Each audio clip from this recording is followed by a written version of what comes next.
Hi everybody, I'm in Liverpool this morning and I've come and have a look at the showroom, see what's been changed, what's new, and the vehicle behind me is some new addition into the showroom here.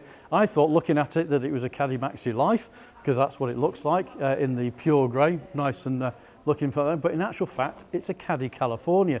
We've looked at these before, so I thought we'd have a quick guided tour around it just to see what it's like. Because the nice thing about the Caddy California is, when you quickly look at it, you might not necessarily even think it is a Caddy California, because it looks just the same as the Caddy Maxi Life that's in there. So I thought I'd have a quick look at some of the changes. As I said, it's in the pure grey, so I really do love this colour. I think with certain combinations, with this black combination and the two, looks really, really nice. If you have a look at the wheels that's on here as well, is that they've gone for, these are obviously an upgraded for the wheel combination, but again, it's matching that with the polished black and the polished silver, with your black on the side as well. So it just really does give a great impression, I think, of what the actual vehicle looks like. And I said, on the first hour, looking at it, I just thought it was a little sports van, to be perfectly honest. That's what I thought as soon as I walked into the showroom.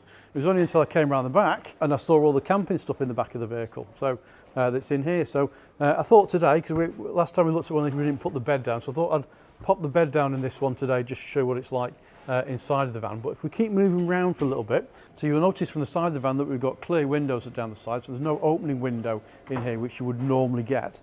But we have obviously got the darker tint then that goes around from the side of the vehicle that's on here. And I actually think it actually looks quite nice this way without having that window in there. Somebody asked us a while ago about the window, whether you can get the pop-in vents, and you can buy those additionally to go in there with the window. But how often do you open the window in the rear of a car nowadays?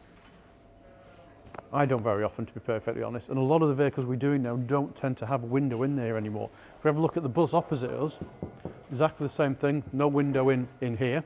However, it's interesting to say that the new Buzz that's coming out, when they do the upgrades in it, this window is actually going to be electric and move up and down. So it might be a slightly different thing than coming in and out that's on there. But I think this really does make a big difference to the vehicle, how it looks from the side of it as it goes through. And then you've got your dark tinted rear cluster that's on here as well. That just, again, it just adds to all the vehicle, having a look at it. If we pull the tailgate down that's on the back of here, obviously we've got the glass window on the back, we've got a reversing camera that's on here as well with our wash wipe that's here. If any of you are out there looking, you might think, you know, having that in black might be the thing to go with, possibly. I might have seen a few of those in the past as well that's in there. So obviously our camping stuff, we've been through this before with the Caddy California, but today I am going to pop the bed down and just show you again what it looks like with that extra space that's in there as well. We've got our two seats in the front here, we've got our split, 60-40 split in the rear that's in here, and obviously these fold down then to create that space so that you can actually then put the seats down. So there's a couple of things that we need to do to enable us to do that. One of them obviously is to move these seats as far forward as possible and to put the backrest up that's in there. And then with these, obviously we need to fold them down in half, so they're on here, because this is where the bed is going to attach to. It's worth mentioning as well, obviously we've said this before in this vehicle, this is why it's so versatile. These seats do come out as well. You can pull them forward if you want to, but obviously for the bed section to work, it just comes down on here. So let me just move the two front seats quickly. There's a little catch on here that's basically just making sure it all stays in place. So we just take that catch off that's on there. And then this bed section obviously is going to fold out from on here.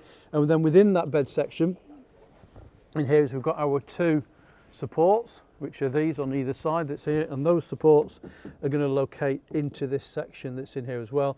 And then that's just going to give it the stability of which it needs. But obviously to pull those out, you've got to pull it forward first, so let's give it a pull forward. So I tend to pull it forward to about here, and then I can pull those out, and if Tim just gives us a hand and pulls that one out that's there we go. You've got your post out here, and obviously then we're just going to pop that into position that's in there, and then as per the instructions, give it a push down in the middle, then that pots it into place, and it's all nice and secure right against the seats is there. But the important thing is these seats have got to be as far forward as possible, and the backrest done all the way up to the top, because they're not swivel on the Caddy California. And then you've got your bed. In the past we've looked at these before, but in here we have got our trusted table that's in there, and our two camping chairs that we're all aware of. We know well they all work, we've seen them plenty of times, that's in there. And then our box here, which has got our cookery, so that comes out, that's on here. So we've got our cooker that's on here, 1 burner hob. This is more of a prep area here. It's not supposed to be a sink or anything like that, because obviously it doesn't drain away, but if a pan boils over, for example, on here, obviously the water then would fall into the section that's on here as well. So you can kind of use it as a bit of a prep area to move it on from on there as well. That goes back in. There are 2 little clips on the side just to push down. You can see from in there, one on either side, and that just lets you click it in all the way. And then the bottom one in here, we've got our cutlery drawer, and then space underneath for your pots and pans and things like that that's in it as well. If it was me and I'd have one of these, I'd probably have my cool box here and have it plugged in. That's on here, and there is a plug socket on the other side here, so you could run a power socket round onto here.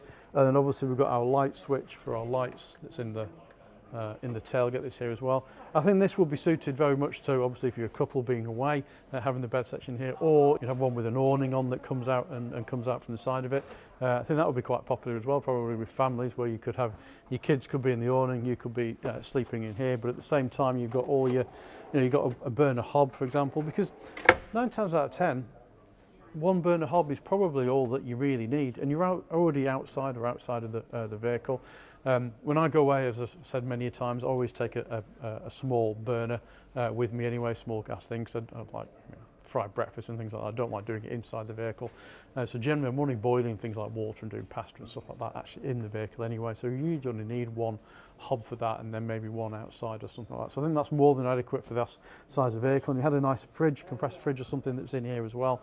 That would certainly add everything that you would possibly need for it. So I hope you enjoyed today's video, having a look at the Caddy California, the new one in our showroom here in Liverpool. As I said, it's strikingly because I just thought how nice it looks in this pure grey with the black contrasting between the windows. As I said, we're having the blank panels in there, so it's got the darker windows in there, the upgraded alloys that's in here as well. I was thinking this might look nice as well. I think it looks better because it's a bit higher on the Caddy California, or it seems to be compared to the Caddy Maxi Life that's in there, and obviously you've got your roof rails on top as well, and they obviously add to that feel as well. What would it look like, do you think, with some big chunky tyres on and a bit of an off-road section that's on there? Because you can get full motion in these as well, but not in the Caddy California. They don't do that, but that will be interesting to see on this type of vehicle, I think, as well. I think that might be quite popular, but let me know. But they certainly, when they're more pumped up, certainly gives them a different feel to the vehicle as well. I hope you'd enjoyed today's video. If you have, give us a thumbs up, give us a like. If you don't subscribe, hit that subscribe button, and we'll see you next time.